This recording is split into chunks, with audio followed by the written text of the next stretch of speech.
Rada diha badi. Basta mula ganito sa laing lugar, di gyud na mawala ng ligo-ligo. Isulit na lang po nato ng ligo-ligo diha badi kay next week klase naman pod. Kabalo naman siguro mo nga si Bite King luto-luto to yung content. Lain pud og manundog tanaw. Syempre laag ni atong content. Bisag wala mo nang utana badi, kung asa mi nga ligo, naa lang gyapon diri sa inyo bataan badi. Kung ako lang imong pasultihon badi, di gid na masayang imong 20. Kay nice man pud ilang view. Basta mosulod gani kag resort badi, di gid na mawala ng picture-picture. Labi na diri sa nindot og view. Before pa ko naligo badi, naglibot-libot sa ko diri sa mga kilid-kilid para makita gid nako ba kung unsa gid kanindot. Og di pod ka ganahan badi, pwede pod ka maglatay-latay diri. Basta naa gani mo laag diri, picture-picture gyud na dayon. Next pa jud. Fights na, buguyang bataa oy.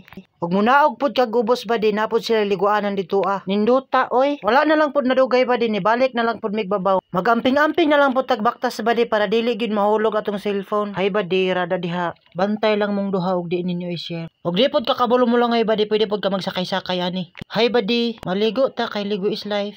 Kiss.